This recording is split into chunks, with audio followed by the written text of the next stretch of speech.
ರಾಜ್ಯದಲ್ಲಿ ಬಾಣಂತಿಯರ ಮರಣ ಮೃದಂಗ. ಇದೀಗ ಬಾಣಂತಿಯರ ಸರಣಿ ಸಾವು ಪ್ರಕರಣ ಮುಂದುವರಿತಾ ಇದೆ.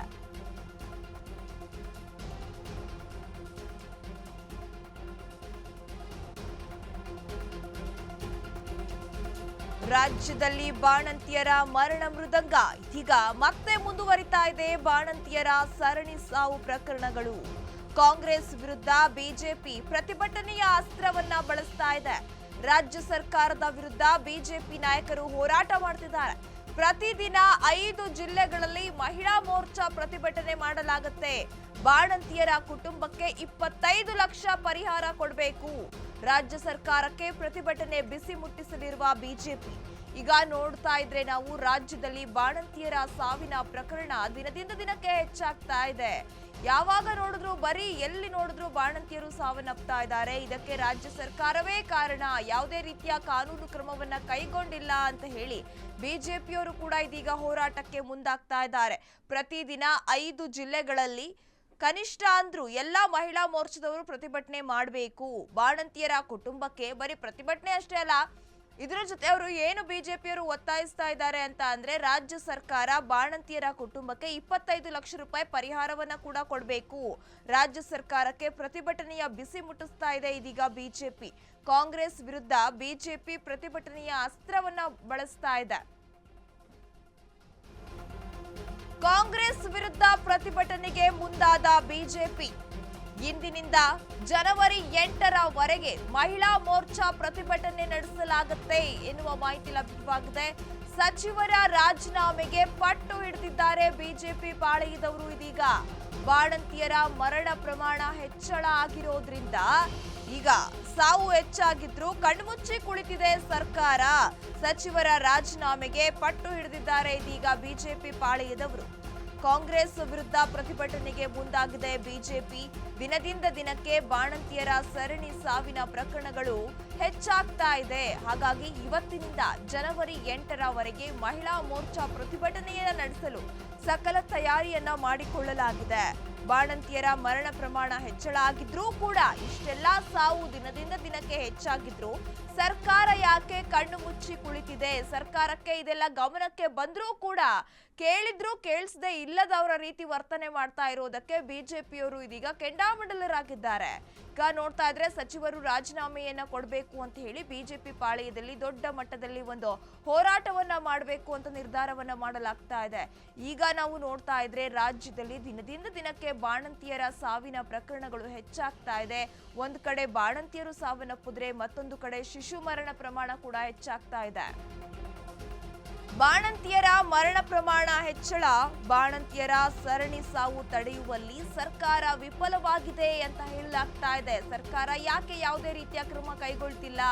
ಬಾಣಂತಿಯರ ಸಾವು ತಡೆಯುವಲ್ಲಿ ವಿಫಲರಾದ್ರ ದಿನೇಶ್ ಗುಂಡೂರಾವ್ ಆರೋಗ್ಯ ಸಚಿವರ ವಿರುದ್ಧ ಬಿಜೆಪಿ ನಾಯಕರು ಇದೀಗ ಆರೋಪವನ್ನ ಮಾಡ್ತಾ ಇದ್ದಾರೆ.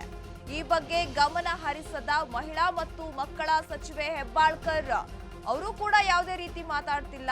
ಬಾಣಂತಿ ಸಾವಿಗೆ ಯಾರನ್ನ ಭೇಟಿ ಮಾಡಿ ಸಾಂತ್ವನ ಕೂಡ ಹೇಳಿಲ್ಲ. ಸಚಿವೆ ಹೆಬ್ಬಾಳ್ಕರ್ ವಿರುದ್ಧವೂ ಕೂಡ ಬಿಜೆಪಿ ಇದೀಗ ಗಂಭೀರ ಆರೋಪವನ್ನ ಮಾಡ್ತಾ ಇದೆ. ಹೆಬ್ಬಾಳ್ಕರ್, ಗುಂಡೂರಾವ್ ರಾಜೀನಾಮೆಗೆ ಒತ್ತಾಯವನ್ನ ಮಾಡ್ತಾ ಇದ್ದಾರೆ ಬಿಜೆಪಿಯವರು. ರಾಜ್ಯದಲ್ಲಿ ಬಾಣಂತಿಯರ ಮರಣ ಪ್ರಮಾಣ ಹೆಚ್ಚಾಗ್ತಾ ಇದೆ. ಹಾಗಾಗಿ ಬಾಣಂತಿಯರ ಸರಣಿ ಸಾವು ತಡೆಯುವಲ್ಲಿ ಸರ್ಕಾರ ವಿಫಲವಾಗಿದೆ ಅನ್ನೋದು ಬಿಜೆಪಿಯವರ ಆರೋಪ. ಇದೀಗ ಬಾಣಂತಿಯರ ಸರಣಿ ಸಾವು ತಡೆಯುವಲ್ಲಿ ವಿಫಲರಾದ್ರ ದಿನೇಶ್ ಗುಂಡೂರಾವ್, ಆರೋಗ್ಯ ಸಚಿವರಾಗಿರುವಂತಹ ದಿನೇಶ್ ಗುಂಡೂರಾವ್ ಅವರು ಇದ್ರ ಬಗ್ಗೆ ಯಾಕೆ ಒಂದು ಕ್ರಮ ತಗೊಳ್ತಾ ಇಲ್ಲ? ಸೂಕ್ತ ಮೀಟಿಂಗ್ ಅನ್ನು ನಡೆಸ್ತಾ ಇಲ್ಲ? ಸಂಬಂಧಪಟ್ಟ ವೈದ್ಯರ ಜೊತೆ ಯಾಕೆ ಮಾತಾಡ್ತಾ ಇಲ್ಲ ಎನ್ನುವ ಪ್ರಶ್ನೆಗಳು ಇದೀಗ ಮನೆ ಮಾಡಿದೆ. ಆರೋಗ್ಯ ಸಚಿವರ ವಿರುದ್ಧ ಬಿಜೆಪಿ ನಾಯಕರು ಈಗ ಆರೋಪವನ್ನ ಮಾಡ್ತಿದ್ದಾರೆ.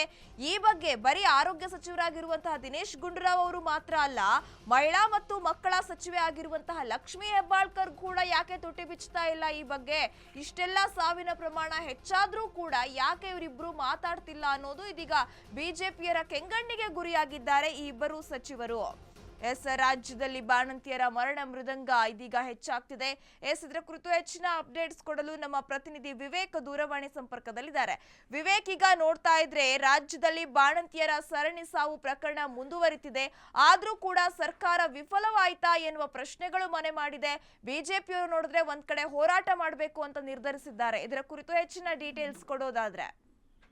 ಎಸ್ ಸುರಭಿ, ಈಗಾಗಲೇ ಕಳೆದ 3-4 ತಿಂಗಳುಗಳಿಂದ ಕೂಡ ಅಷ್ಟೇ ಬಳ್ಳಾರಿಯಿಂದ ಆರಂಭವಾದ ಬಾಣಂತಿಯರ ಸಾವು ಈಗ ಸುಮಾರು 10ರ ಗಡಿವರೆಗೂ ಕೂಡ ತಲುಪಿದೆ ಅಂತಾನೆ ಹೇಳ್ಬಹುದು. ಈಗಾಗಲೇ ಯಾವುದೇ ಒಂದು ಕ್ರಮವನ್ನ ಸರ್ಕಾರ ಕೈಗೊಂಡಿಲ್ಲ. ಒಂದೇ ಒಂದು ಕ್ರಮ ಕೈಗೊಂಡಿರೋದು ಏನಂದ್ರೆ, ಆ ಡ್ರಗ್ ನಿಂದ ಯಾರು ಬಾಣಂತಿಯರು ಸಾವನ್ನಪ್ಪಿದ್ರು, ಆ ವೆಸ್ಟ್ ಬೆಂಗಾಲ್ ನಲ್ಲಿ ಮ್ಯಾನುಫ್ಯಾಕ್ಚರ್ ಆಗ್ತಿರತಕ್ಕಂತ ಡ್ರಗ್ ಅದನ್ನ ಮಾತ್ರ ಸ್ಟಾಪ್ ಮಾಡಿದ್ದಾರೆ. ಈ ಹಿಂದೆ 1 ವರ್ಷದ ಹಿಂದೆ ಅಷ್ಟೇ ಆ ಡ್ರಗ್ ಅನ್ನ ಕೂಡ ಸ್ಟಾಪ್ ಮಾಡಿದ್ರು. ಮತ್ತೆ ಕೆಲವೊಂದು ಇಷ್ಟು ಭಾಗಗಳಲ್ಲಿ ಮಾತ್ರ ಅದು ಆ ಡ್ರಗ್ ನ ಟೆಸ್ಟ್ ಮಾಡಿ ಅದು ಪಾಸಿಟಿವ್ ಅಂತ ಬಂದ ಮೇಲೆ ಅದನ್ನ ಯೂಸ್ ಮಾಡ್ತಾ ಇದ್ರು. ಮತ್ತೆ ಬೇರೆ ಬೇರೆ ಕ್ಷೇತ್ರಗಳಲ್ಲಿ, ಅಂದ್ರೆ ಬೇರೆ ಬೇರೆ ಡಿಸ್ಟ್ರಿಕ್ಟ್ ಗಳಲ್ಲಿ ಮತ್ತೆ ಈಗ ಅದನ್ನ ಬ್ಯಾನ್ ಮಾಡುವಂತ ಕೆಲಸ ಮಾತ್ರ ಮಾಡಿದೆ. ಅದು ಬಿಟ್ಟು ಪರಿಹಾರ ಕೂಡ ದೊಡ್ಡ ಮಟ್ಟದಲ್ಲಿ ಏನು ಕೂಡ ಅಷ್ಟೇ ರಾಜ್ಯ ಸರ್ಕಾರ ಘೋಷಣೆ ಮಾಡಿಲ್ಲ. ಇದಕ್ಕೆ ಒಂದ್ ರೀತಿಯಾಗಿ ಬಿಜೆಪಿ ಅವರು ದೊಡ್ಡ ಮಟ್ಟದ ಆಕ್ರೋಶವನ್ನು ಹೊರ ಹಾಕ್ತಾನೆ ಇತ್ತು ಮೊನ್ನೆಯಿಂದ ಕೂಡ ಅಷ್ಟೇ. ಮತ್ತೆ ಇಂದಿನಿಂದ ಕೂಡ ಅಷ್ಟೇ ಮಹಿಳಾ ಮೋರ್ಚಾ ಅವರೇನಿದ್ದಾರೆ ಪ್ರತಿ 5 ಜಿಲ್ಲೆಗಳಲ್ಲೂ, ಅಂದ್ರೆ ಪ್ರತಿ ದಿನಕ್ಕೆ 5 ಜಿಲ್ಲೆಗಳು, ಅಂದ್ರೆ ಟೋಟಲಿ 6 ದಿನಗಳ ಕಾಲ 30 ಜಿಲ್ಲೆಗಳ ಪ್ರವಾಸ ಕೈಗೊಂಡು 30 ಜಿಲ್ಲೆಗಳಲ್ಲೂ ಕೂಡ 8ನೇ ತಾರೀಕುವರೆಗೂ ಪ್ರತಿಭಟನೆಯನ್ನ ನಡೆಸ್ತಾರೆ. ಕಂಪ್ಲೀಟ್ಲಿ ಇಲ್ಲಿ ಸಚಿವರು ವಿಫಲರಾಗಿದ್ದಾರೆ. ಸಚಿವರು ಯಾವುದೇ ಅವರ ಕರ್ತವ್ಯಗಳನ್ನ ನಿಭಾಯಿಸಿಲ್ಲ. ಅವರು ಕೂಡಲೇ ರಾಜೀನಾಮೆ ನೀಡಬೇಕು ಅಂತ ಪ್ರತಿಭಟನೆಯನ್ನ ನಡೆಸಿದ್ದಾರೆ. ಅದರ ಜೊತೆಗೆ ಪ್ರತಿ ಒಂದು ಬಾಣಂತಿ ಏನ್ ಸಾವನ್ನಪ್ಪಿದ್ದಾರೆ ಅವರ ಕುಟುಂಬಕ್ಕೆ ತಲಾ 25 ಲಕ್ಷ ರೂಪಾಯಿ ಕೊಡ್ಬೇಕು. ಅದ್ರ ಜೊತೆಗೆ ಆ ಕುಟುಂಬದ ಮಕ್ಕಳಿಗೂ ಅಷ್ಟೇ ಶಿಕ್ಷಣವನ್ನು ಪೂರ್ತಿ ರಾಜ್ಯ ಸರ್ಕಾರ ನೋಡ್ಕೋಬೇಕು ಅಂತ ಹೇಳ್ಬಿಟ್ಟು ಈ ಹೋರಾಟವನ್ನ ನಡೆಸ್ತಿದ್ದಾರೆ. ಜೊತೆಗೆ ಲಕ್ಷ್ಮೀ ಹೆಬ್ಬಾಳ್ಕರ್ ಮಕ್ಕಳ ಮತ್ತು ಮಹಿಳಾ ಕಲ್ಯಾಣ ಆಯೋಗದ ಸಚಿವರಾಗಿರ್ತಾರೆ. ಅವರು ಕೂಡ ಅಷ್ಟೇ ಯಾವುದೇ ಒಂದು ಬಾಣಂತಿಯರ ಮನೆಗೆ ಹೋಗಿ, ಸತ್ತಂತ ಬಾಣಂತಿಯರ ಮನೆಗೆ ಹೋಗಿ ಭೇಟಿಯನ್ನ ನೀಡಿ ಯಾವುದೇ ಒಂದು ಸಾಂತ್ವನ ಹೇಳುವಂತ ಕೆಲಸ ಕೂಡ ಸಚಿವರಂತೂ ಮಾಡಿರಲ್ಲ. ಮತ್ತೆ ಇನ್ನೊಂದ್ ಕಡೆ ದಿನೇಶ್ ಗುಂಡೂರಾವ್ ಅವರು ಈಗಾಗಲೇ ಆರೋಗ್ಯ ಸಚಿವರಾಗಿದ್ದಾರೆ.